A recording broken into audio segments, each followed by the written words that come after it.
الحمدللہ رب العالمین والصلاة والسلام علی سید المرسلین اما بعد فاعوذ باللہ من الشیطان الرجیم بسم اللہ الرحمن الرحیم قال اللہ عز وجل فی القرآن المجید والفرقان الحمید والکاظمین الغیظ والعافین عن الناس صدق اللہ مولانا العظیم و صدق رسولہ النبی کریم رؤوف الرحیم۔ پیارے بھائیو، الحمدللہ آج کے ہمارے درس کا موضوع ہے غضب یعنی غصہ۔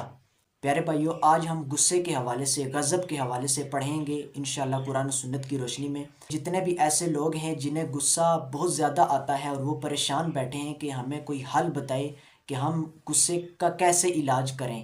ہم کیسے غصے کی حالت میں اپنے آپ پر قابو پائیں، ہم اللہ کی نافرمانی سے خود کو کیسے بچائیں، تو وہ آج کی یہ ہماری ویڈیو ضرور دیکھیں، ٹھیک ہے، بالخصوص اور بالعموم تمام اسلامی بھائی ہماری اس ویڈیو کو اینڈ تک دیکھیے گا۔ اس میں ہم انشاءاللہ غصے کا علاج بھی بیان کریں گے صحیح حدیث کی روشنی میں، تو آج کا یہ بیان ضرور اینڈ تک دیکھیے گا۔ پیارے بھائیو، آج کے اس درس میں ہم انشاءاللہ العزیز غصے کے حوالے سے غضب کسے کہتے ہیں، اس کی تعریف کیا ہے اور اس کی مختصر وضاحت، اور پھر غصے کے جائز اور ناجائز ہونے کے اعتبار سے غصے کی جو دو بڑی اقسام ہیں، نمبر ایک غضب محمود اور نمبر دو غضب مذموم، ان کو انشاءاللہ ہم قرآن و سنت کی روشنی میں ڈسکس کریں گے۔ اور پھر جو غضب محمود ہے اس کی کون کون سی صورتیں ہیں، ان میں سے چند صورتیں ہم بیان کریں گے۔ اور پھر پیارے بھائیو، جو غضب مذموم ہے جس کی مذمت کی گئی ہے قرآن و سنت میں، ناجائز غصہ، اس کے اسباب کیا ہیں، انسان کو غصہ کیوں آتا ہے، ٹھیک ہے، اس کے اسباب کیا ہیں، ان میں سے چند اسباب کو پڑھیں گے انشاءاللہ۔ اور پھر غضب مذموم کا علاج کیا ہے، یعنی اگر کسی انسان کو غصہ آ جائے، غصے کی کیفیت اس پہ طاری ہو جائے، تو وہ غصے کو کیسے رفع کر سکتا ہے، اپنے غصے پر کیسے قابو پا سکتا ہے، اس میں سے ہم چند علاج انشاءاللہ صحیح حدیث کی روشنی میں بیان کریں گے۔ ہم اپنے بیان کو سٹارٹ کرتے ہیں انشاءاللہ۔ درود شریف پڑھ لیجئے۔ صلو علی الحبیب اللہم صلی علی محمد صلی اللہ علیہ وآلہ وسلم۔ پیارے بھائیو، غضب جو ہے عربی میں غضب، یہ کہتے ہیں غصے کو۔ غضب جو ہے یہ شدت کو کہتے ہیں، یعنی انسان کے اندر ایک ایسی کیفیت طاری ہو جانا کہ انسان شدت میں آ جائے، یعنی خون دل کا جوش مارنے لگنا۔ انسان کے سامنے جب کوئی ایسی بات وہ سنتا ہے یا کوئی ایسی حرکت اس کے سامنے ہوتی ہے جو اس کے مزاج کے خلاف ہو، تو وہ کیا ہوتا ہے، اس کا خون دل جوش مارنے لگتا ہے۔ پھر بطور نتیجہ ناراضگی یا انتقام، یعنی شارٹ الفاظ میں یوں سمجھیے کہ غصہ کہتے ہیں شدت کو، اور بطور نتیجہ ناراضگی یا انتقام، یعنی ایک انسان، جس انسان پر غصہ ہوتا ہے نا، جو مغضوب علیہ ہوتا ہے، یعنی جس پر انسان نے غصہ کیا ہوتا ہے، یا تو بطور نتیجہ اس سے انتقام لے لیتا ہے، وہ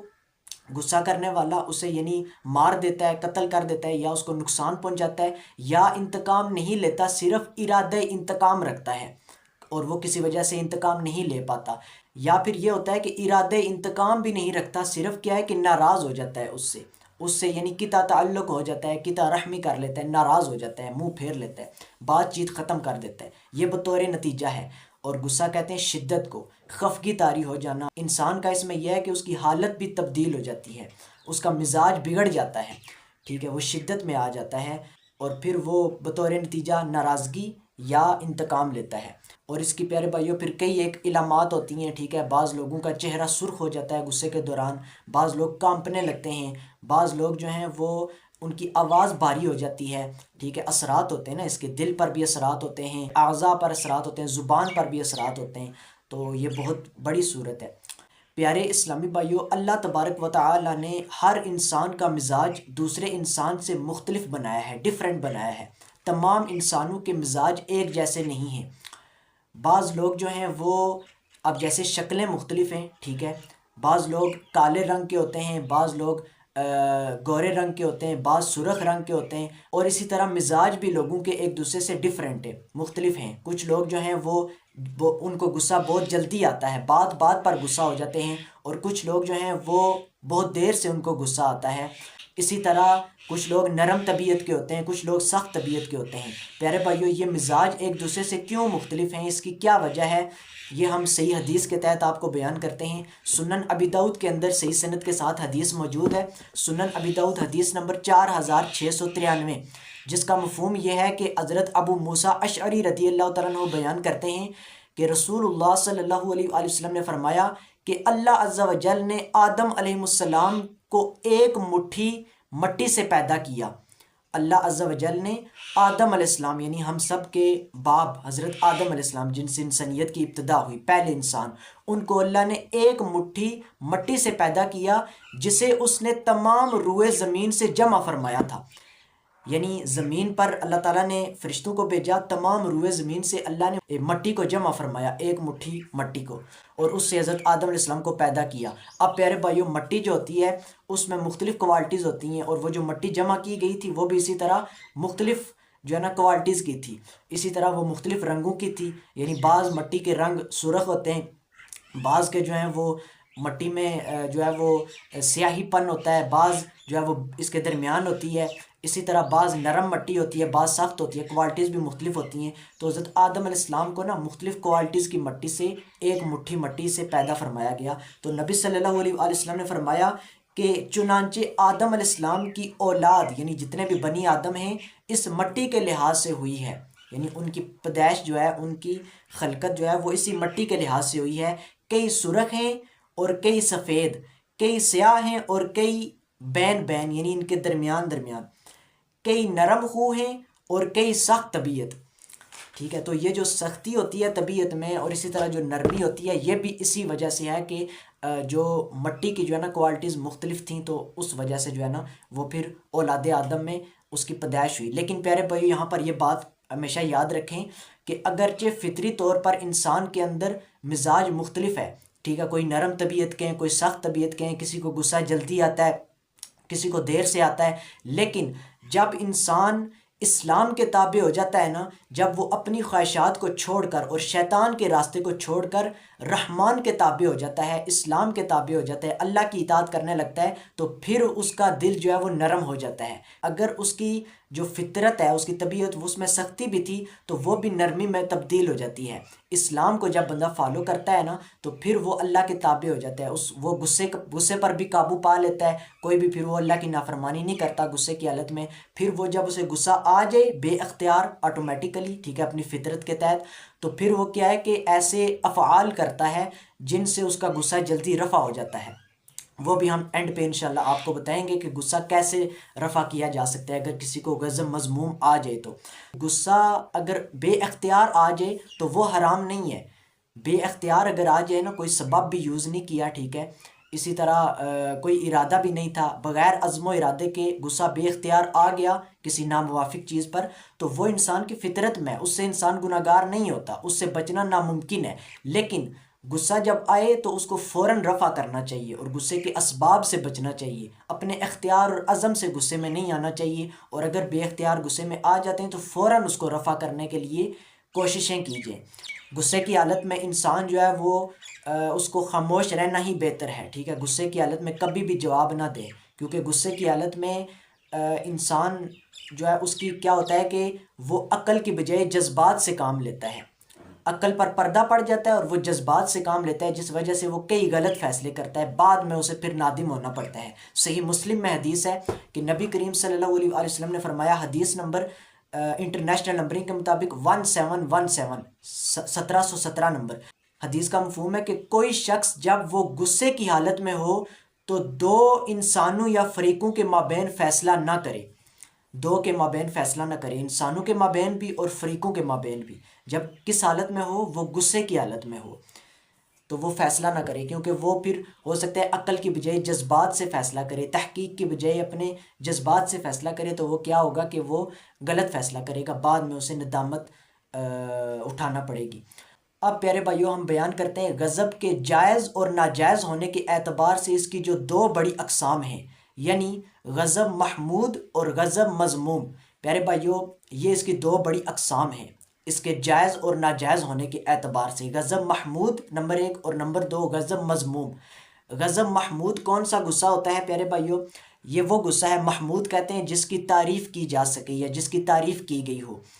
یعنی قرآن و سنت میں جس غصے کی تعریف کی گئی ہے نا وہ غضب محمود ہے۔ یہ وہ غصہ ہے جو خالص اللہ کی رضا کے لیے کیا جاتا ہے، اور کب کیا جاتا ہے؟ اس وقت کیا جاتا ہے جب اللہ کے محارم کی پامالی کی جا رہی ہو اور لوگ اللہ کی معصیت میں زندگی گزار رہے ہوں، یعنی اللہ کی نافرمانی کی جا رہی ہو، گناہوں میں لوگ مبتلا ہوں،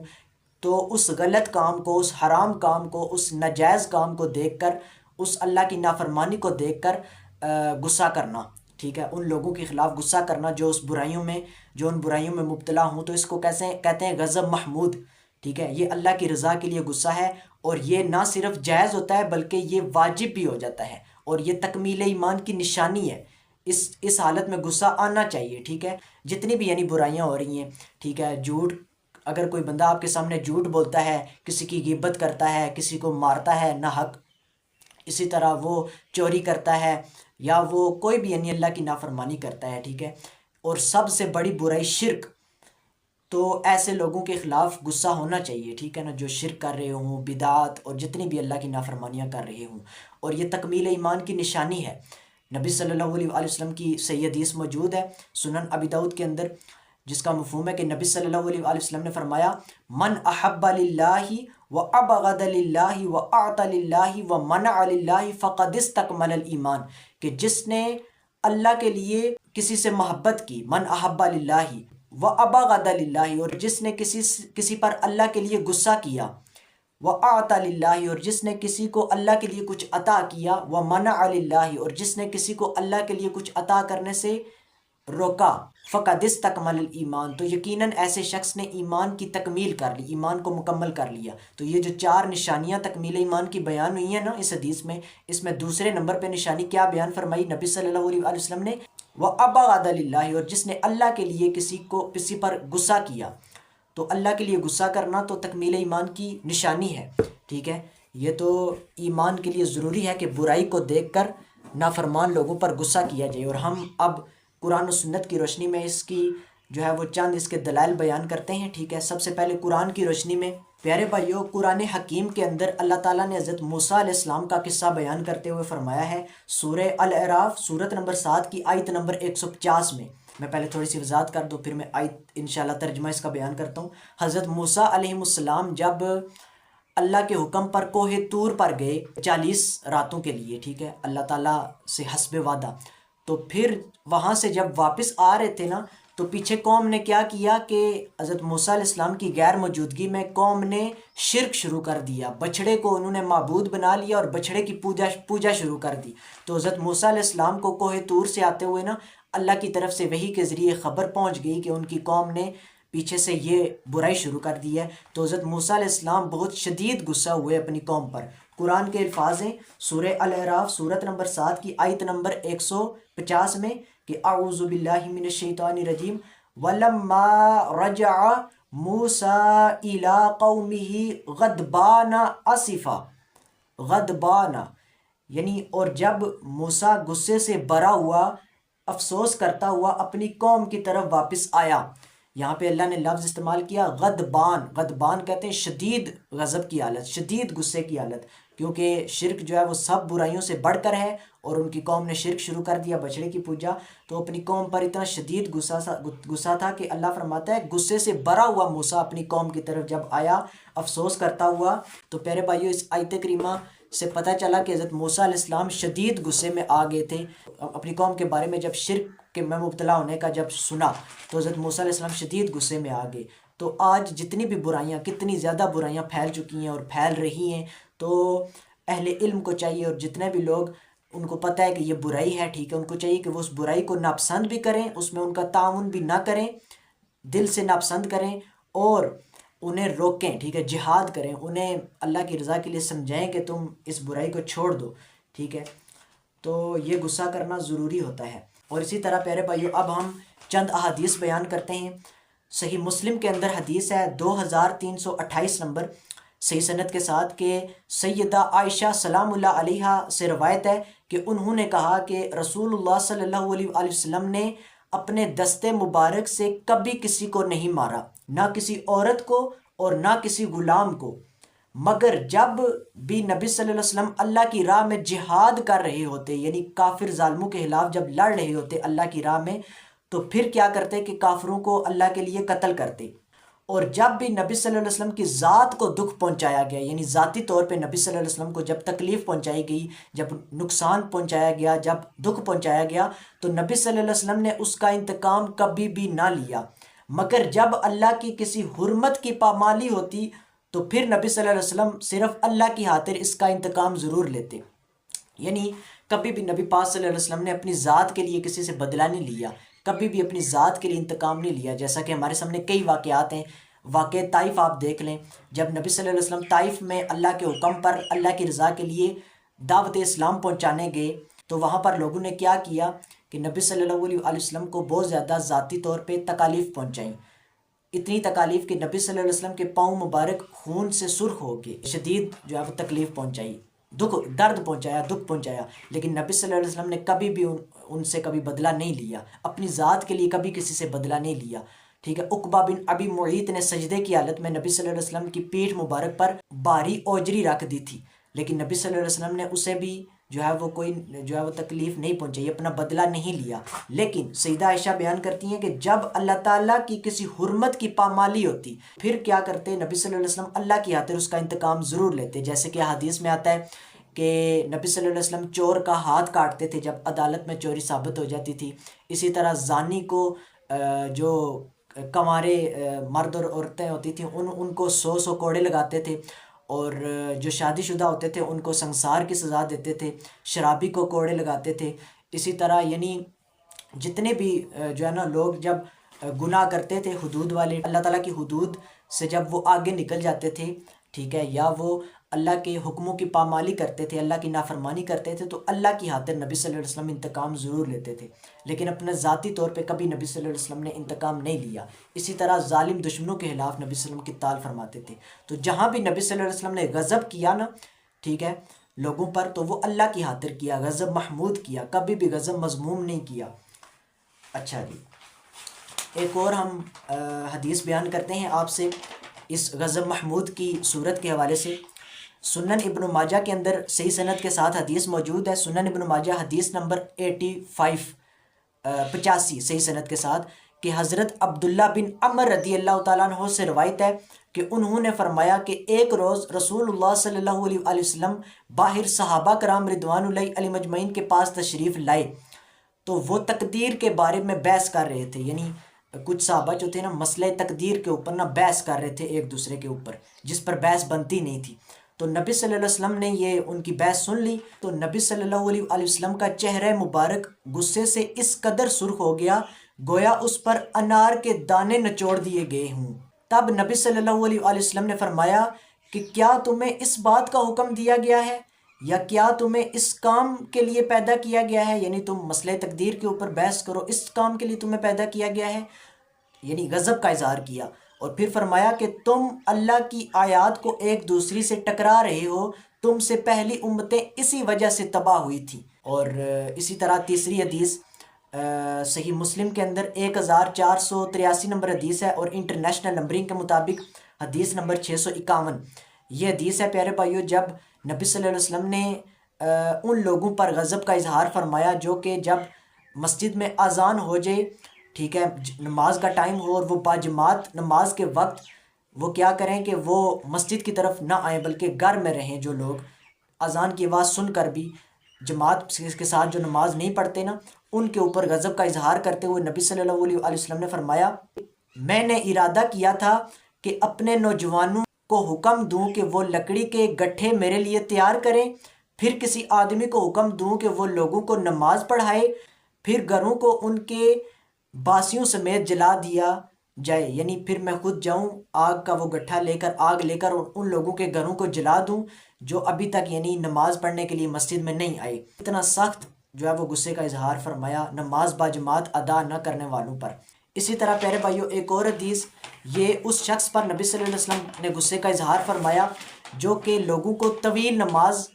پڑھاتا ہے، جس پر لوگ اس کے نماز پڑھانے کی وجہ سے وہ مسجد میں نہیں آتے، بعض لوگ نماز ثواب کا کام ہے، لیکن نماز اتنی زیادہ طویل پڑھانا کہ پیچھے جو معذور کھڑے ہوں، معذور لوگ ہوں، یا جو بوڑھے لوگ ہوں، یا جو ضرورت مند ہوں، وہ کیا ہوں کہ وہ ان کو تکلیف پہنچے، اتنی یعنی طویل قیام کرنا، تو یہ اس کی نبی پاک صلی اللہ علیہ وسلم نے ممانعت بیان فرمائی ہے۔ صحیح بخاری کے اندر حدیث ہے 704 نمبر کہ حضرت ابو مسعود انصاری رضی اللہ تعالیٰ عنہ نے کہا کہ ایک شخص نے رسول اللہ صلی اللہ علیہ وسلم سے کہا کہ یا رسول اللہ صلی اللہ علیہ وسلم، میں فجر کی نماز میں تاخیر کر کے شریک ہوتا ہوں کہ فلاں صاحب فجر کی نماز جو ہے وہ بہت طویل کر دیتے ہیں، بہت لمبی یعنی پڑھاتے ہیں۔ اس پر نبی صلی اللہ علیہ وسلم اس قدر غصہ ہوئے کہ میں نے نصیحت کے وقت اس دن سے زیادہ غضبناک نبی صلی اللہ علیہ وسلم کو کبھی بھی نہیں دیکھا۔ پھر نبی صلی اللہ علیہ وسلم نے فرمایا کہ اے لوگو،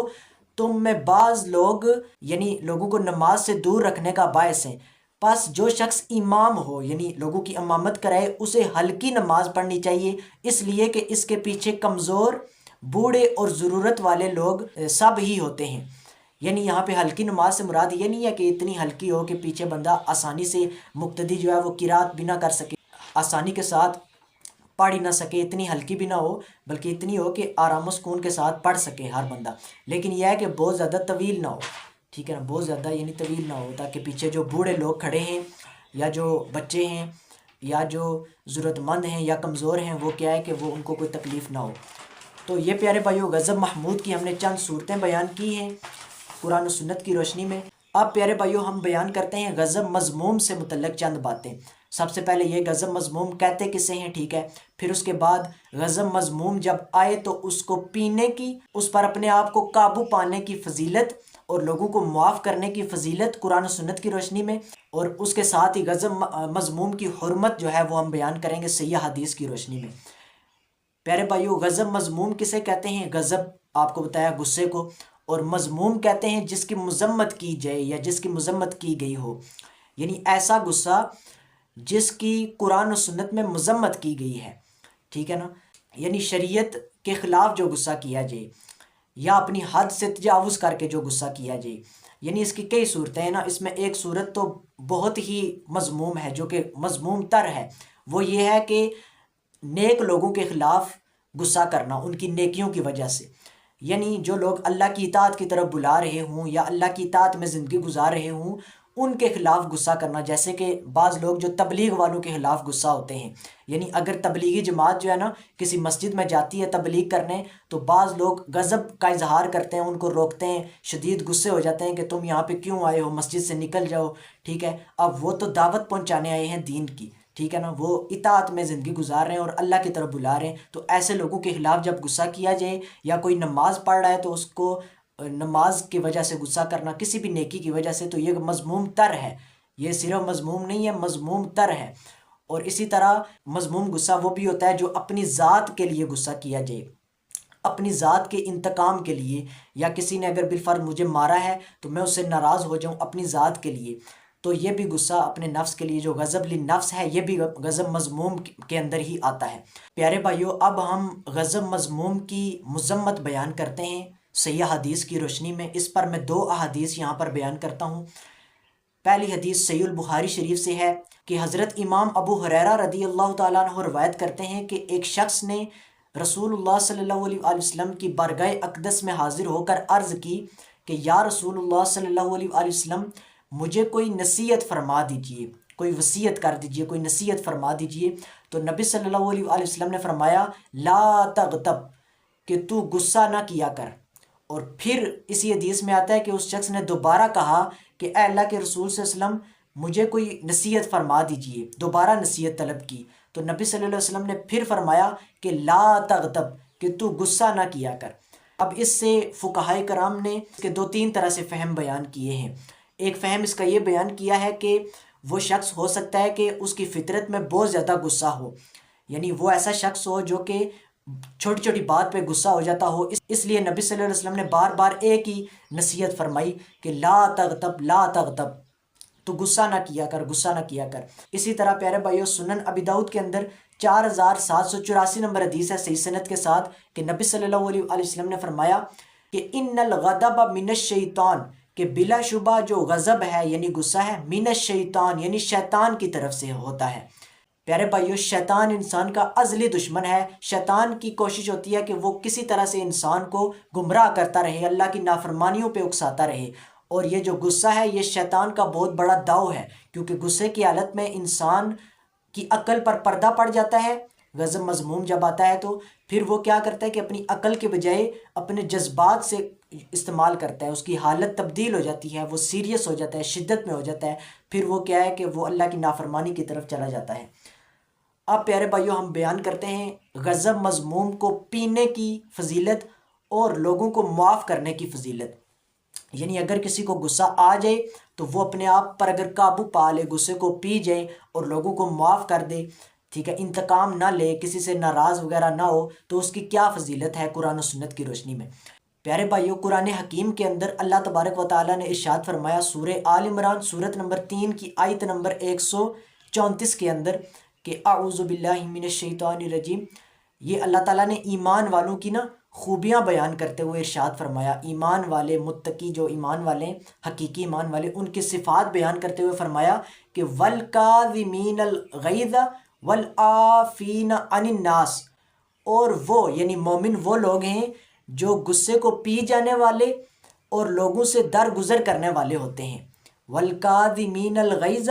اور وہ غصے کو پی جانے والے، وَالْعَافِينَ عَنِ النَّاسِ، اور وہ لوگوں سے درگزر کرنے والے ہوتے ہیں، لوگوں کو معاف کرنے والے ہوتے ہیں۔ یہ ایمان والوں کی صفات میں سے اللہ تعالیٰ نے یہ صفت بیان فرمائی ہے۔ اسی طرح پیارے بھائیوں، اللہ تبارک و تعالیٰ نے ایک اور مقام پر ارشاد فرمایا سورہ شورا کی آیت نمبر 37 کے اندر،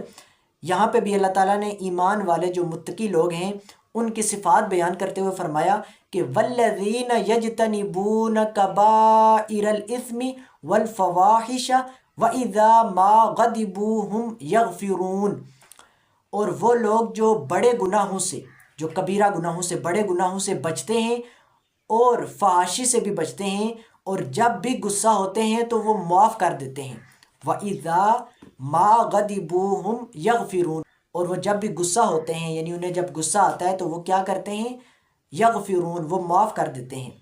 اچھا، پھر ان کا انعام کیا ملتا ہے؟ یعنی جو لوگ غصے کو پی جانے والے ہیں اور لوگوں کو معاف کر دینے والے ہیں، جب بھی غصہ آتا ہے لوگوں کو معاف کر دیتے ہیں، اپنے آپ کو یعنی قابو میں کر لیتے ہیں، تو اس کا انعام کیا ملتا ہے؟ سورہ آل عمران کے اندر ہی اللہ تعالیٰ نے ان کا انعام بیان کرتے ہوئے فرماتا ہے کہ یہ وہ لوگ ہیں جن کی جزا ان کے رب کی طرف سے بڑی بخشش اور ایسے باغات ہیں جن کے نیچے سے نہریں بہتی ہیں، ہمیشہ ان میں رہنے والے ہیں، اور یہ عمل کرنے والوں کا اچھا اجر ہے، یعنی جو نیک عمل کرنے والے ہیں ان کا یہ اچھا اجر ہے، تو یعنی جنت ان کو ملے گی، اللہ کی بخشش مل جائے گی۔ یہ کون لوگ؟ جو غصے کو پی جانے والے ہیں، غضب مذموم کو۔ بخاری اور مسلم دونوں کے اندر حدیث ہے پیارے بھائیوں، جس کا مفہوم یہ ہے کہ نبی کریم صلی اللہ علیہ وآلہ وسلم نے فرمایا کہ حقیقی بہادر، اصل پہلوان، اصلی طاقتور وہ نہیں جو کشتی لڑنے میں غالب ہو جائے، بلکہ اصلی پہلوان وہ ہے، اصلی بہادر وہ ہے جو غصے کی حالت میں اپنے آپ پر قابو پا جائے، بے قابو نہ ہو جائے۔ یعنی اصلی بہادر وہ نہیں ہے کہ جب بھی غصہ آئے تو کسی کو بچھاڑ دے، ٹھیک ہے، انتقام لے لے، بلکہ اصلی بہادر وہ ہے کہ جب بھی غصہ آئے تو وہ اپنے آپ پر قابو پا لے، یعنی اپنے نفس امارہ پر قابو پا لے، اپنے شیطان کے خلاف لڑ جائے، تو یہ اصلی بہادر ہے۔ اسی طرح پیارے بھائیوں، غصے پر قابو پانے کے فضائل بیان کرتے ہوئے نبی کریم رؤوف الرحیم حضرت محمد مصطفیٰ صلی اللہ علیہ وآلہ وسلم نے ارشاد فرمایا، سنن ابی داؤد کے اندر حدیث ہے، حدیث نمبر 4800، جس کا مفہوم ہے کہ نبی صلی اللہ علیہ وآلہ وسلم نے فرمایا کہ میں ذمہ دار ہوں ایک گھر کا جنت کی ایک جانب میں اس شخص کے لیے جو جھگڑا چھوڑ دے اگرچہ وہ ہو حق پر۔ یعنی اس حدیث کا مفہوم یہ ہے کہ نبی صلی اللہ علیہ وسلم نے فرمایا میں ذمہ دار ہوں ایک گھر کا، ایک محل کا، جنت کی ایک جانب میں، کس شخص کے لیے؟ اس شخص کے لیے جو جھگڑا چھوڑ دے، جو جھگڑا ترک کر دے اگرچہ وہ ہو حق پر ہو، تب بھی وہ جھگڑا چھوڑ دے، تو میں اس کے لیے جنت میں ایک گھر کا ضامن ہوں، ایک گھر کا ذمہ دار ہوں، یعنی اسے ایک محل ملے گا، ایک گھر ملے گا۔ اسی طرح پیارے بھائیوں، غصے پر قابو پانے کے حوالے سے سنن ابی داؤد میں ایک اور حدیث ہے صحیح سند کے ساتھ، سنن ابی داؤد میں بھی ہے، جامع ترمذی میں بھی ہے، اور سنن ابن ماجہ میں بھی ہے۔ سنن ابی داؤد میں 4777 نمبر کہ نبی کریم صلی اللہ علیہ وآلہ وسلم نے فرمایا، جس نے غصے پر قابو پا لیا اس حال میں کہ اس کے کر گزرنے پر قدرت رکھتا تھا تو قیامت کے روز اللہ تعالیٰ اسے تمام لوگوں کے سامنے بلائے گا اور اسے اختیار دے گا کہ وہ جنت کی حوروں میں سے جسے چاہے پسند کر لے. یعنی اتنا بڑا اجر ملے گا غصے کی حالت میں اپنے آپ پر قابو پانے والے کو، کہ نبی صلی اللہ علیہ وسلم نے فرمایا کہ جس نے غصے پر قابو پا لیا اس حال میں کہ اس کے کر گزرنے پر قدرت رکھتا تھا، یعنی وہ اتنا زور آور تھا کہ وہ غصے کی حالت میں دوسرے کو بچھاڑنے پر قادر تھا. مغضوب علیہ یعنی جس پر اسے غصہ آیا ہے اسے مارنے پر قادر تھا، لیکن اس نے صرف اللہ کی رضا کے لیے کیا کیا کہ غصے پر قابو پا لیا، پی لیا اسے، دوسرے کو نقصان نہ پہنچایا. تو نبی صلی اللہ علیہ وسلم نے اس کی فضیلت بیان کرتے ہوئے فرمایا تو قیامت کے روز اللہ تعالیٰ اسے تمام لوگوں کے سامنے بلائے گا، یعنی جتنے بھی لوگ ہوں گے نا سب کے سامنے اللہ بلائے گا اور اختیار دے گا کہ وہ جنت کی حوروں میں سے جسے چاہے پسند کر لے. اپنی مرضی سے اپنے لیے وہ جنت کی حوروں میں سے جس حور کو چاہتا ہے وہ پسند کر لے، جس نے غصے پر قابو پا لیا. اتنی فضیلت. اب پیارے بھائیو ہم بیان کرتے ہیں غضب مذموم کے چند اسباب، یعنی وہ کون سی وجوہات ہیں، وہ کون سے اسباب ہیں جن سے انسان غضبناک ہوتا ہے، ٹھیک ہے، تاکہ ان اسباب سے ہی انسان بچ جائے اور پھر غضب جیسی بیماری سے انسان محفوظ رہے. کیونکہ کوئی بھی برائی ہے نا اگر اس کے اسباب ہی ختم کر دیے جائیں، اس کے اسباب میں مبتلا نہ ہوا جائے تو انسان اس برائی سے بچ جاتا ہے. نہ رہے گا بانس اور نہ بجے گی بانسری. تو انسان کو چاہیے کہ وہ اسباب سے بچ جائے. تو ہم اسباب جتنے بھی ہیں نا اس کے ان میں سے چند اسباب کو ہم بیان کرتے ہیں جو کہ غضب کا باعث بنتے ہیں، انسان کو غصہ دلاتے ہیں. پہلا سبب ہے پیارے بھائیو خود پسندی اور تکبر. انسان جب خود پسند ہو جاتا ہے نا اور جب اکڑ میں مبتلا ہو جاتا ہے، وہ اپنے آپ میں وہ کمال سمجھنے لگتا ہے، اللہ کی دی ہوئی جتنی بھی نعمتیں ہیں اس میں اپنا کمال سمجھنے لگتا ہے اور دوسروں کو حقارت کی نظر سے جب وہ دیکھتا ہے تو یہ اس کے اندر غضب کو پیدا کرنے کا سبب بنتا ہے. کیونکہ اس طرح وہ اپنے ملازموں کو اور جتنے بھی لوگ جن کو وہ اپنے سے حقیر سمجھتا ہے ان کی چھوٹی چھوٹی باتوں پر غضبناک ہو جائے گا اور اس طرح وہ غصے غضب مذموم میں مبتلا ہوگا. پیارے بھائیو تکبر حرام ہے اور تکبر کے حوالے سے نبی صلی اللہ علیہ وسلم نے اس کی شدید مذمت بیان کرتے ہوئے فرمایا. صحیح مسلم کے اندر 265 نمبر حدیث ہے، انٹرنیشنل نمبرنگ کے مطابق حدیث نمبر 91، کہ رسول اللہ صلی اللہ علیہ وسلم نے فرمایا کہ جس کے دل میں ذرہ برابر بھی تکبر ہوگا تو وہ جنت میں داخل نہیں ہوگا. جس شخص کے دل میں ذرہ برابر بھی تکبر ہوگا تو وہ شخص جنت میں داخل نہیں ہوگا، یعنی وہ اولاً جنت میں داخل نہیں ہوگا. یہ پہلا سبب ہے. دوسرا سبب ہے کج بیسی. کج بیسی یعنی بحث کرنا ایک دوسرے کے ساتھ، ٹھیک ہے، دو بندے ایک دوسرے کے ساتھ بحث کر رہے ہوں یا دو گروہ ایک دوسرے کے ساتھ بحث کر رہے ہوں. بحث میں یہ ہوتا ہے کہ جب اس شدت ہو جاتی ہے نا تو اس میں کیا ہے کہ انسان کو غصہ آ جاتا ہے، پھر وہ جو ہے وہ لڑائی جھگڑے بھی ہو سکتے ہیں اس میں، ٹھیک ہے، اس کے کئی اثرات ہو سکتے ہیں، ٹھیک ہے، ناراضگی ہو سکتی ہے. تو کج بیسی سے انسان کو چاہیے کہ انسان بچ جائے. تو اس حوالے سے حدیث سنن نبی داؤد کی 4800 جو ہم نے پہلے بھی بیان کی جھگڑے کے ترک کرنے کے حوالے سے، کہ سیدنا ابو امامہ رضی اللہ تعالیٰ عنہ بیان کرتے ہیں کہ رسول اللہ صلی اللہ علیہ وسلم نے فرمایا میں ذمہ دار ہوں ایک گھر کا جنت کی ایک جانب میں اس شخص کے لیے جو جھگڑا چھوڑ دے اگرچہ ہو حق پر، ٹھیک ہے، حق پر ہو تب بھی اسے چاہیے کہ جھگڑا چھوڑ دے، جھگڑا نہ کرے کسی سے، کج بحثی نہ کرے، ٹھیک ہے. یہ دوسرا بڑا سبب ہے غضب میں مبتلا ہونے کا. تیسرا سبب ہنسی مذاق کرنا. پیارے بھائیو یہ بات یاد رکھیں کہ مذاق جو ہے جو کہ جس میں نہ جھوٹ ہو نہ کسی کی جو ہے وہ بد اخلاقی اس میں ہو، ٹھیک ہے، کسی بھی طرح کی کسی کی تذلیل نہ ہو، کوئی بھی برائی نہ ہو، تو وہ مذاق اسلام میں جائز ہے. لیکن ایسا مذاق جس میں جھوٹ ہو یا بد اخلاقی ہو، کسی کی دل آزاری ہوتی ہو یا کوئی بھی ایسا، یعنی کسی دوسرے کو جو ہے وہ اس میں انسان اس کو یعنی کسی فکر میں مبتلا کر دے یا اس کی دل آزاری ہو، ٹھیک ہے، اگرچہ باقی لوگ ہنس رہے ہوں پھر بھی ایسا مذاق کسی مسلمان کے ساتھ کرنا جائز نہیں ہے، ٹھیک ہے نا. ہنسی مذاق یہ غضب کا باعث بنتی ہے، لڑائی جھگڑے کا بھی باعث بنتی ہے اور یہ بد اخلاقی کا باعث بنتی ہے، ٹھیک ہے. رسول اللہ صلی اللہ علیہ وسلم نے فرمایا، جامع ترمذی اور سنن ابی داؤد دونوں میں حدیث ہے، جامع ترمذی میں 2160 نمبر اور سنن ابی داؤد میں 5003 نمبر صحیح سند کے ساتھ، کہ نبی کریم صلی اللہ علیہ وسلم نے فرمایا تم میں سے کوئی شخص اپنے بھائی کا سامان یا لاٹھی ہرگز نہ لے، نہ ہنسی مذاق میں اور نہ حقیقت میں سچے طور پر. یعنی بعض لوگوں کی عادت ہوتی ہے، آپ کو پتہ ہے، وہ ہنسی مذاق کرتے ہیں، ایک دوسرے کا سامان چھپا لیتے ہیں، ٹھیک ہے، یا لاٹھی لے لیتے ہیں اس سے ہنسی مذاق میں. تو یہ نبی صلی اللہ علیہ وسلم نے فرمایا کہ بالکل اس کی ممانعت بیان کرتے ہوئے فرمایا کہ تم میں سے کوئی شخص اپنے بھائی کا سامان یا لاٹھی ہرگز نہ لے، نہ ہنسی مذاق میں اور نہ حقیقت میں سچے طور پر. یہ بات بھی یہاں پہ یاد رہے، بعض اوقات انسان کو یہ لگتا ہے کہ میں جس کا سامان لے رہا ہوں یا لاٹھی لے رہا ہوں وہ اس پر راضی ہے، وہ اس کو پسند کرتا ہے، ٹھیک ہے، میرا دوست ہے، وہ برا نہیں مانے گا، لیکن دل سے وہ برا مان رہا ہوتا ہے، ٹھیک ہے، کیونکہ اس کا وہ ضروری سامان ہو سکتا ہے، وہ لاٹھی اس کی ضرورت ہو سکتی ہے، ٹھیک ہے. تو اس لیے جو ہے وہ دل میں پھر کیا کرے گا، بغض رکھے گا، بغض اور غصہ رکھے گا. تو اس لیے یہ ہے کہ ہنسی مذاق میں بھی کسی کی لاٹھی یا سامان وغیرہ نہ لیا جائے اور نہ چھپایا جائے ہنسی مذاق میں بھی. اور حقیقت میں لینا تو چوری میں آتا ہے، ٹھیک ہے، اگر چھپ کے لیا جائے، اگر گن پوائنٹ پہ لیا جائے دہشت دکھا کے تو وہ ڈکیتی میں آتا ہے، لیکن ہنسی مذاق میں لیں گے تو یہ بد اخلاقی اور غضب میں مبتلا کرے گا. اور نبی صلی اللہ علیہ وسلم نے اس حدیث میں واضح اس کی ممانعت بیان فرمائی ہے. اگلا سبب ہے پیارے بھائیو فحش کلامی و بد زبانی. فحش کلامی اور بد زبانی، یعنی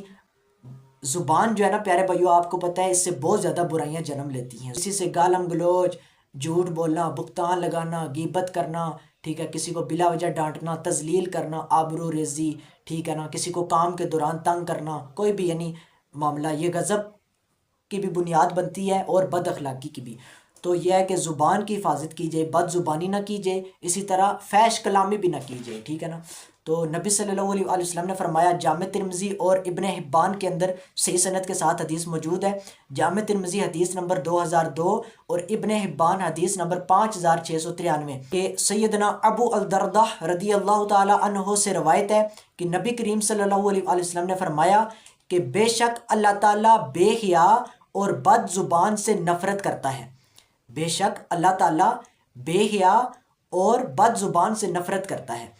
یعنی کوئی بھی ایسا شخص جو بے حیا ہو، فحاشی پھیلاتا ہو یا فحاشی میں مبتلا ہو، تو اللہ تعالیٰ اس سے بھی نفرت کرتا ہے. اور اسی طرح جو بد زبان ہے، جو بد گو ہے، ٹھیک ہے، لوگوں کو زبان سے تنگ کرتا ہے، ٹھیک ہے، لوگوں کے ساتھ بد اخلاقیاں کرتا ہے، تو وہ کیا ہے کہ اس سے بھی اللہ تعالیٰ نفرت کرتا ہے. اور جسے اللہ نفرت کرے وہ کتنا بد نصیب انسان ہے. کوئی بھی بندہ کام کر رہا ہے نا، چاہے آپ کا ملازم ہے، نوکر ہے، چاہے وہ آپ کا کوئی بھی ہے، رشتہ دار ہے، مزدور ہے، کوئی بھی ہے، کام کر رہا ہے تو کام کے دوران اسے تنگ نہ کرو، ٹھیک ہے. کام کے دوران انسان کو ویسے بھی بسا اوقات غصہ آیا ہوتا ہے، اور کام کے دوران کوئی تنگ کرے تو اس پر بھی غصہ آ سکتا ہے. کسی بھی حالت میں تنگ نہیں کرنا چاہیے، کام کر رہا ہے یا نہیں کر رہا اس کے علاوہ بھی، لیکن کام کے دوران تنگ کریں گے تو غضب بہت جلدی بھڑکے گا. اسی طرح پیارے بھائیوں، ملازم یا کسی بھی شخص کی چھوٹی موٹی غلطیوں کو برداشت نہ کرنا بھی غضب کا باعث بنتا ہے، ٹھیک ہے. کوئی بھی ملازم رکھا ہوا ہے یا نوکر، اس کی چھوٹی موٹی غلطیاں کرے تو معاف کر دیا کرو، ٹھیک ہے نا، یہ بھی غضب کا سبب بنتا ہے، ٹھیک ہے. اسی طرح کسی کی تذلیل کرنا بھی غضب کا سبب بنتا ہے. 10 بندوں کے سامنے آپ اگر کسی کی اصل برائی بھی اگر بیان کر رہے ہیں نا، جو واقعی اس کے اندر ہے، لیکن 10 بندوں کے سامنے کر رہے ہیں تو وہ تذلیل اس کی ہوگی، بجائے اصلاح کے وہ تذلیل ہو جائے گی. تو تذلیل نہیں کرنی ہوتی، اصل میں مقصد اصلاح رکھیں. اور اصلاح کا احسن طریقہ یہ ہے کہ یا تو آپ تنہائی میں جا کے اس سے بات کریں جہاں پہ کوئی انسان نہ دیکھ رہا ہو، تنہائی میں جا کے اسے بتائیں بھائی آپ یہ جو برائی ہے اس کو چھوڑ دیں. یا پھر اگر لوگوں کے اندر ہی اصلاح کرنی ہے تو پھر یہ ہے کہ کسی کی طرف متوجہ ہو کر یا کسی کی طرف اشارہ کر کے بھی یا کسی کا نام لے کے بات نہ کریں، بلکہ جنرل طور پر سب کو، یعنی اس برائی کی سب کے سامنے مذمت بیان کر دیں تو وہ بھی سن لے گا تو اپنی اصلاح کر لے گا. جیسے کہ ایک شخص اگر جھوٹ بہت زیادہ بولتا ہے تو اس کی طرف اشارہ کر کے یا اس کی طرف متوجہ ہو کے بات نہ کریں، سب کی طرف توجہ کریں اور جھوٹ کی مذمت بیان کر دیں تو اس کی بھی اصلاح ہو جائے گی. اسی طرح کسی مسلمان کو دھوکہ دینا، ٹھیک ہے، کسی مسلمان کی حق تلفی کرنا، ٹھیک ہے، بہت سی چیزیں یعنی اس غضب کا سبب بن سکتی ہیں. میں نے چند ایک اسباب بیان کر دیے ہیں، ٹھیک ہے.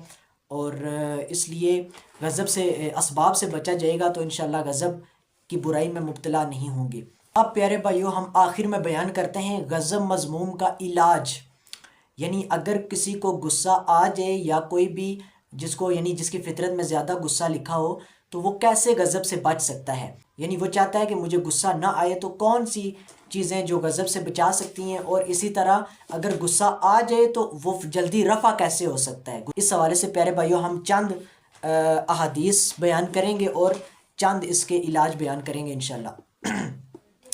پیارے بھائیو، صحیح بخاری کے اندر حدیث ہے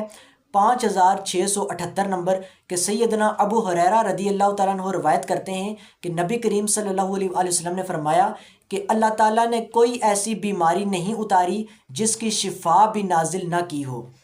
یعنی کوئی بھی ایسا مرض اللہ نے نہیں اتارا زمین پر، کوئی بھی ایسی بیماری نہیں اتاری جس کی اللہ نے شفا نازل نہ کی ہو، جس کی دوائی نہ ہو. ٹھیک ہے، جتنی بھی بیماریاں ہیں نا، چاہے وہ جسمانی ہوں چاہے روحانی ہوں، جتنی بھی بیماریاں ان کی شفا موجود ہے. ٹھیک ہے، اور یہ جو غضب ہے نا، غصہ، یہ بھی ایک بیماری ہے. ٹھیک ہے، تو اس کا بھی ہم علاج بیان کرتے ہیں انشاءاللہ، اس کی دوا بیان کرتے ہیں. سب سے پہلے یہ ہے کہ پیارے بھائیو، شیطان کے شر سے اللہ کی پناہ مانگنا. شیطان کے شر سے اللہ کی پناہ مانگنا یہ بہت ضروری ہے. ٹھیک ہے، شیطان چونکہ انسان کے ساتھ لگا ہوا ہے، اس کی ہر ممکن کوشش ہوتی ہے کہ وہ انسان کو برائیوں میں مبتلا کرتا رہے. تو جب بھی غصہ آئے تو کیا کریں؟ سب سے پہلے یہ ہے کہ شیطان مردود سے اللہ کی پناہ مانگیں، یعنی اعوذ باللہ من الشیطان الرجیم پڑھیں. ٹھیک ہے، قرآن حکیم میں اللہ تبارک و تعالیٰ فرماتا ہے سورہ الاعراف سورت نمبر 7 کی آیت نمبر 200 کے اندر، آیت کا ترجمہ ہے کہ اعوذ باللہ من الشیطان الرجیم، اور اگر کبھی شیطان کی طرف سے کوئی اکساہٹ یعنی وسوسہ تجھے ابھار دے تو اللہ کی پناہ طلب کرو، یعنی شیطان مردود سے اللہ کی پناہ مانگو، بے شک وہ سب کچھ سننے والا اور سب کچھ جاننے والا ہے. اس آیت کریمہ میں اللہ تعالیٰ نے حکم دیا واضح طور پہ کہ اگر کبھی شیطان کی طرف سے کوئی اکساہٹ تمہیں ابھارے، کوئی وسوسہ آئے، تو کیا کرو کہ اللہ کی پناہ طلب کرو اس شیطان مردود سے. تو حدیث نبوی ہے پیارے بھائیو، صحیح بخاری کے اندر 6115 نمبر ایک واقعہ ہے کہ حضرت سلیمان بن سرد رضی اللہ تعالیٰ عنہ کہتے ہیں کہ رسول اللہ صلی اللہ علیہ وسلم کے پاس 2 آدمی لڑ پڑے. یعنی 2 آدمی جو تھے نا، وہ نبی صلی اللہ علیہ وسلم کے پاس،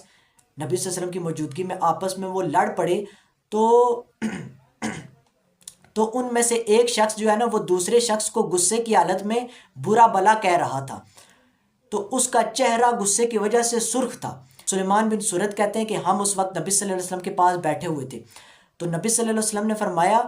کہ میں ایک ایسا کلمہ جانتا ہوں کہ اگر یہ شخص اسے کہہ دے تو اس کا غصہ کافور یعنی دور ہو جائے گا. اگر یہ کہے، یعنی تعوذ، نبی پاک صلی اللہ علیہ وسلم نے تعلیم فرمایا، اگر یہ کہے اعوذ باللہ من الشیطان الرجیم کہ میں اللہ کی پناہ مانگتا ہوں شیطان مردود سے، تو پھر نبی صلی اللہ علیہ وسلم نے جب یہ بات کہی نا، تو انہوں نے یعنی صحابہ کرام نے اس شخص سے کہا کہ کیا تم نے سنا نہیں جو نبی صلی اللہ علیہ وسلم فرما رہے ہیں؟ تو اس نے کہا کہ میں مجنون تو نہیں ہوں، میں دیوانہ تو نہیں ہوں. یعنی آگے سے اس نے نبی صلی اللہ علیہ وسلم کی بات پر لبیک کہنے کے بجائے اس نے یہ کہا کہ میں مجنون تو نہیں ہوں، میں دیوانہ تو نہیں ہوں، استغفر اللہ. تو پیارے بھائیو، یہ پہلا علاج ہے کہ انسان اللہ کی پناہ طلب کرے غصے کی حالت میں. دوسرا علاج حالت کی تبدیلی. حالت کی تبدیلی سنن نبی داؤد کے اندر حدیث ہے صحیح سند کے ساتھ، حدیث نمبر 4782. نبی کریم صلی اللہ علیہ وآلہ وسلم نے فرمایا، ترجمہ حدیث مبارکہ، کہ جب تم میں سے کسی کو غصہ آئے اور وہ کھڑا ہوا ہو تو بیٹھ جائے، پس اگر اس کا غصہ ختم ہو جائے تو پھر یعنی ٹھیک ہے، ورنہ وہ لیٹ جائے. یعنی اپنی حالت کو تبدیل کرے. اس حدیث کا مطلب یہ ہے کہ اگر غصہ اس کو آئے تو اس وقت اگر وہ کھڑا ہے قیام کی حالت میں تو وہ فوراً کیا ہو جائے، بیٹھ جائے. ٹھیک ہے، تعوذ پڑھ کے وہ بیٹھ جائے. اگر غصہ رفع ہو جائے تو ٹھیک ہے، اگر پھر بھی رفع نہ ہو تو وہ کیا کرے، لیٹ جائے. تو یہ دوسرا علاج ہے حالت کو تبدیل کرنا. تیسرا علاج ہے جھگڑا ترک کر دینا. جھگڑا ترک کر دینا، اس کی حدیث ہم پہلے بیان کر چکے ہیں. ٹھیک ہے، اس بات کے اوپر توجہ دے کہ جب انسان حق پہ ہو تب بھی جھگڑا اگر ترک کر دے تو نبی پاک صلی اللہ علیہ وسلم نے فرمایا کہ میں ذمہ دار ہوں اس کے لیے جنت میں ایک محل کا، جو جھگڑا چھوڑ دے اگرچہ ہو وہ حق پر، جھگڑے میں الجھے مت، مزید ترک کر دیں اس کو. چوتھا علاج ہے خاموشی اختیار کرنا. اپنی زبان کو بند کر لینا. کوئی گالی دیتا ہے خاموش ہو جائیں، کوئی مارتا ہے خاموش ہو جائیں، کوئی جو ہے وہ الزام لگاتا ہے، بہتان لگاتا ہے، غیبت کرتا ہے، ذلیل کرتا ہے، کچھ بھی کرتا ہے، خاموش ہو جائیں. خاموشی اختیار کرنا اس کی بہت بڑی فضیلت ہے. ٹھیک ہے، اس میں یہ ہے کہ غضب میں بھی انسان مبتلا نہیں ہوگا. اور پیارے بھائیو، خاموشی میں حقیقی نجات ہے. جامع ترمذی میں حدیث ہے کہ نبی صلی اللہ علیہ وآلہ وسلم نے فرمایا من صمت نجا، کہ جو خاموش رہا اس نے نجات پائی. اسی طرح جامع ترمذی میں ایک اور حدیث ہے کہ عقبہ بن عامر کہتے ہیں رضی اللہ تعالیٰ عنہ کہ انہوں نے نبی صلی اللہ علیہ وسلم سے پوچھا کہ یا رسول اللہ صلی اللہ علیہ وسلم، نجات کی کیا صورت ہے؟ حدیث کا مفہوم ہے۔ انہوں نے پوچھا کہ نجات کی کیا صورت ہے، آدمی کیسے نجات پا سکتا ہے؟ تو نبی صلی اللہ علیہ وسلم نے 3 باتیں ارشاد فرمائی، جن میں پہلے نمبر پر فرمایا کہ تو اپنی زبان کو اپنے قابو میں رکھ، یعنی تو اپنی زبان کو بے قابو نہ ہونے دے، زبان کو اپنے کنٹرول میں رکھ، قابو میں رکھ۔ یہ نجات کی پہلی صورت نبی صلی اللہ علیہ وسلم نے بیان فرمائی۔ 5ویں نمبر پہ پیارے بھائیوں ہے وضو، وضو کرنا، ٹھیک ہے۔ حدیث ہے سنن ابی داؤد کی 4784 نمبر صحیح سند کے ساتھ کہ رسول اللہ صلی اللہ علیہ وآلہ وسلم نے فرمایا کہ بلا شبہ غصہ شیطان کی طرف سے ہوتا ہے، اور شیطان کو آگ سے پیدا کیا گیا ہے اور آگ کو پانی سے بجھایا جاتا ہے، سو جب تم میں سے کسی کو غصہ آئے تو اسے چاہیے کہ وہ وضو کر لے۔ اس حدیث کا مفہوم یہ ہے کہ نبی صلی اللہ علیہ وسلم نے فرمایا کہ بلا شبہ غصہ شیطان کی طرف سے ہوتا ہے، جو غضب مذموم ہے نا، جس کی مذمت ہے غصے کی، وہ شیطان کی طرف سے ہوتا ہے، ٹھیک ہے۔ شیطان اس غصے میں مبتلا کر کے انسان سے اللہ کی نافرمانیاں کرواتا ہے۔ تو پھر فرمایا کہ اور شیطان کو آگ سے پیدا کیا گیا ہے۔ شیطان چونکہ جنوں کے قبیلے میں سے، یا جن آگ سے بنائے گئے، شیطان کو بھی آگ سے بنایا گیا تھا۔ اور پھر نبی صلی اللہ علیہ وسلم نے فرمایا کہ اور آگ کو پانی سے بجھایا جاتا ہے، یعنی ہم سب اس کا تجربہ کرتے ہیں کہ پانی جو ہے نا وہ آگ کو بجھا دیتا ہے، ٹھیک ہے۔ آگ جل رہی ہو، اس کے اوپر پانی اگر پھینکیں تو آگ کیا ہو جاتی ہے؟ بجھ جاتی ہے، اور آگ کو پانی سے بجھایا جاتا ہے۔ سو جب تم میں سے کسی کو غصہ آئے تو اسے چاہیے کہ وہ وضو کر لے۔ وضو میں کیا ہوتا ہے؟ پانی سے انسان اپنے ہاتھ، منہ، چہرہ، بازو، پاؤں سب کچھ دھوتا ہے، ٹھیک ہے۔ شیطان کی طرف سے آیا ہوا غصہ دور ہو جاتا ہے، انسان اپنے آپ کو غصے سے بچا سکتا ہے۔ یہ علاج ہے غصے کا کہ انسان وضو کر لے غصہ اگر آئے تو۔ اچھا، اگلا علاج ہے جی غصہ پینے کے اجر عظیم کو سامنے رکھنا۔ یہ انسان اپنے اندر تصور کرے، ٹھیک ہے، کہ غصہ اگر کسی کو آئے تو وہ اجر عظیم کے طرف توجہ دے، کہ غصے کا جو اجر بیان ہوا ہے، جو سب سے پہلے قرآن حکیم میں بیان ہوا، مومنوں کی صفات، متقیوں کی صفات بیان کرتے ہوئے اللہ نے بیان کیا، ٹھیک ہے، اور ان کے لیے جو خوشخبری سنائی جنت کی، اللہ کی بخشش اور جنت کی۔ پھر اس کے بعد حقیقی بہادر کون ہے، وہ والی حدیث پڑھے، ٹھیک ہے۔ اسی طرح جنت کی حوروں میں اختیار دیا جائے گا، جس کو چاہے پسند کر لے۔ اسی طرح جھگڑے کو ترک کرنے کی وجہ سے جنت میں جو گھر بنے گا، اسی طرح اور جتنے فضائل ہیں نا ان کی طرف توجہ دے تو انشاءاللہ غصہ دور ہو جائے گا۔ اگلا علاج غصے کے نتائج کے اوپر توجہ دے، غصے کے نقصانات کے اوپر، انجام کے اوپر، ممانعت کے اوپر، ٹھیک ہے، آخرت میں انجام، اللہ کا خوف رکھے اپنے اندر۔ اسی طرح اگلا علاج ہے گزشتہ غصے سے سبق حاصل کرنا، یعنی پہلے جب مجھے غصہ آیا تھا اس وقت میں نے جس آدمی کو نقصان پہنچایا تھا مجھے ندامت ہوئی تھی، میں نے اللہ کی نافرمانی کی، مجھے شرمندگی ہوئی تھی، تو اب میں نہیں چاہتا کہ دوبارہ میں اللہ کی نافرمانی کروں، تو گزشتہ غصے سے سبق حاصل کریں۔ اسی طرح اگلا علاج کہ غصے کے اسباب سے اجتناب کریں، جو ہم نے پہلے اسباب بیان کیے نا ان سے اجتناب کریں، اور جتنے بھی اسباب ہیں اور ان کا ازالہ کریں۔ اسی طرح بے اختیار یا کسی بھی طرح جب غصہ آئے تو اس پر مزید توجہ مت دو، مزید توجہ نہ دو، بس بے اختیار جو غصہ آئے وہ اس کو جلدی رفع کرو، مزید توجہ نہ دو۔ اسی طرح جس انسان پر غصہ آ جائے، ٹھیک ہے، جو مغضوب علیہ ہے، جس پر غصہ آئے تو اس کی منفی بات کی طرف سے توجہ ہٹا کر اس کی مثبت اور اچھی عادت پر توجہ دو، یعنی جس منفی پہلو پہ غصہ آیا ہے نا آپ کے ساتھ، اس نے اگر کوئی برا کیا ہے، ٹھیک ہے، آپ کو کسی طرح بھی نقصان پہنچایا ہے، کچھ بھی برا کیا ہے، تو آپ اس کی وہ منفی بات کی طرف توجہ ہٹا کے نا آپ جو آپ کے ساتھ اس نے اچھی اچھی باتیں کی ہیں، جو اس کی اچھی عادتیں، مثبت رویے ہیں، خوش اخلاقی ہیں، ان کی طرف توجہ دیں۔ اسی طرح جس پر غصہ آئے تو اسے گالی دینے، اس کی غیبت کرنے، اس کو برا بلا کہنے وغیرہ سے بچ کر اس کی غلطی کو معاف کر دو اور اسے ہدایت کی دعا دو۔ اسی طرح پیارے بھائیو اگر کبھی غصے کی حالت میں کسی کو جاڑا یا مارا یا کوئی بھی زیادتی کی تو سب کے سامنے کیا کرے کہ اس سے معافی مانگ لے، جس کو مارا تھا غصے کے دوران اس سے معافی مانگ لے سب کے سامنے۔ اس طرح کیا ہوگا کہ اپنے نفس کو انسان ذلیل کرے گا۔ اسی طرح پیارے بھائیو اگر غصہ آئے تو انسان یہ سوچے اپنے دماغ میں کہ آج فلاں بندے نے میرے ساتھ زیادتی کی ہے اور مجھے اس پر غصہ آیا ہے، تو یہ اس بندے کی خطا ہے، تو میں اسے معاف نہیں کر رہا، میں اسے معاف نہیں کر رہا، تو مجھ میں تو بے شمار خطائیں، مجھ میں تو بے شمار غلطیاں، بے شمار گناہیں، بے شمار خطائیں، اگر روز قیامت اللہ نے مجھے معاف نہ کیا تو میرا کیا بنے گا؟ تو انسان یہ سوچ کر اسے معاف کر دے کہ وہ بھی انسان ہے، اس سے بھی غلطی ہو سکتی ہے۔ اب پیارے بھائیو ہم بیان کرتے ہیں غصے سے جنم ہونے والی برائیوں میں سے چند برائیاں۔ اس سے پہلے یہ جان لیتے ہیں کہ کون کون سی برائیاں جنم لیتی ہیں۔ نمبر 1 حسد، نمبر 2 غیبت، نمبر 3 چغلی، نمبر 4 کینہ، نمبر 5 قطع تعلقی یعنی تعلق ختم کر دینا،